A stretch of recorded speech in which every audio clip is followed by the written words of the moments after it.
Hello everyone, welcome to your very own favourite education channel dear school. तो आज के lecture में हम class 10 second poetry fire and ice के बारे में डिस्कस करने वाले हैं, जिसके राइटर रॉबर्ट फ्रॉस्ट हैं।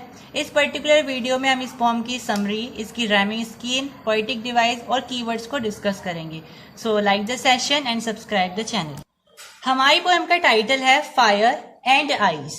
फायर का मतलब क्या होता है? अग्नि। और आइस का मतलब क्या होता है? बर्फ। ये हम बोल सकते हैं पानी, क्योंकि पानी की ही एक फॉर्म होती है बर्फ यानी आइस। तो कहने की बात है, जो हमारी पोम है वो दो एलिमेंट्स के बारे में है, जिसका नाम है फायर एंड आइस। क्योंकि ये क्या होते हैं? हमारे एलिमेंट्स होते हैं। बहुत सारे एलिमेंट्स होते हैं। कमेंट करके बताना टोटल एलिमेंट्स कितने होते हैं। केमिस्ट्री वाले एलिमेंट्स नहीं, जो हमारे ह्यूमन बॉडी के फॉर्मेशन के लिए चाहिए होते हैं, वो एलिमेंट्स अकॉर्डिंग टू फिलॉसफी। तो यहाँ पे जो हमारे एलिमेंट्स हैं वो फायर है और एक आइस है। अब पोइट ने इस पोम में फायर एंड आइस को डायरेक्ट यूज क्यों किया है? क्योंकि वो ये बताना चाहता है कि फायर का मतलब क्या है? हेट्रेड है, ग्रीड है, लस्ट है और फरी है। मतलब कि दूसरों से नफरत करना, दूसरों लालच करना, लस्ट, ये सब चीजें फायर को डिनोट करती है कहीं ना कहीं।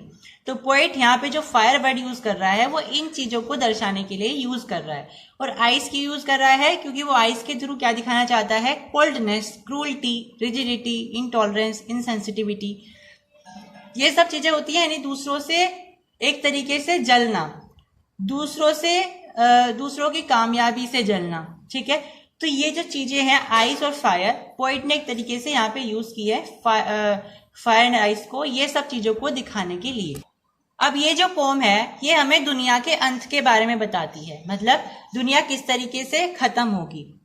तो दुनिया के खत्म होने के पोइट ने दो तरीके बताए हैं, या तो दुनिया फायर से खत्म होगी या दुनिया आइस से खत्म होगी। यानी कि या तो फायर, यानी कि हम बोल सकते हैं कि दुनिया एक दूसरे से नफरत करेगी, तो इस तरीके से खत्म हो सकती है, लड़ झड़ के, कन्फ्लिक्ट से। या फिर हम बोल सकते हैं आइस, यानी कि इनटॉलरेंस या क्रूअल्टी से, मतलब एक दूसरे से नफरत करके या एक दूसरे से जल के। ठीक है, नफरत तो हम फायर से डिनोट करते हैं, एक दूसरे से ईर्ष्या रख के हम बोल सकते हैं कि दुनिया खत्म होगी।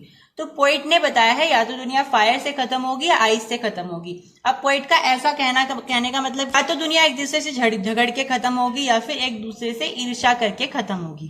लेकिन फिर पोइट कहता है कि मेरा मानना ऐसा है कि दुनिया फायर से खत्म होगी। यानी कि मैं किसको फेवर करता हूं कि दुनिया फायर से खत्म होगी, मतलब एक दूसरे से लोग नफरत कर रहे हैं, झगड़ रहे हैं, तो दुनिया उससे खत्म होने के चांसेस ज्यादा हैं।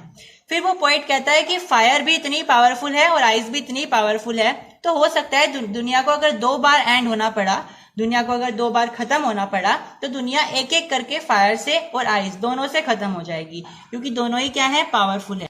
यहाँ पे पावरफुल होने का मतलब क्या है कि दुनिया में बहुत ज्यादा नफरत और एक दूसरे से ईर्ष्या दोनों ही बहुत ज्यादा बढ़ रही है, इतनी ज्यादा बढ़ रही है कि दोनों ही पावरफुल है। तो दुनिया को अगर दो बार खत्म होना पड़ा तो फायर और आइस दोनों से एक एक करके खत्म हो जाएगी। ये जो पोम है वो एक तरीके से अल्टीमेटम की तरह है, यानी चेतावनी की तरह है। इसमें बताया जा रहा है कि दुनिया को बताया जा रहा है पोइट के द्वारा कि हमारी दुनिया में यहाँ पे बहुत ज्यादा नफरत है, ईर्ष्या है और बहुत ज्यादा बढ़ती जा रही है। अगर हमने इस पे कंट्रोल नहीं किया तो हमारी दुनिया बहुत जल्दी खत्म हो जाएगी।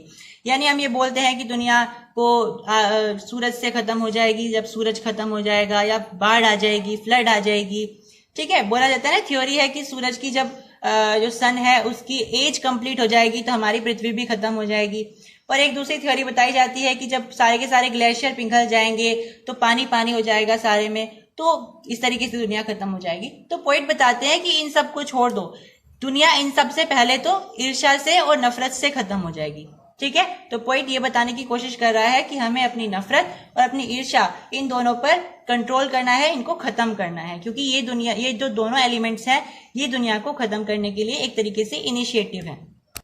अगर बात करें पोएम की राइमिंग स्कीम की, तो फर्स्ट स्टैंजा में जो राइमिंग स्कीम यूज हुई है वो है A B A A. Second stanza की बात करें तो राइमिंग स्कीम है B C B C B. Okay, difficult word इस फॉर्म में है नहीं, दो ही वर्ड है, पेरिश और ट्वाइस। ट्वाइस का मतलब आप सब जानते हैं, टू टाइम्स।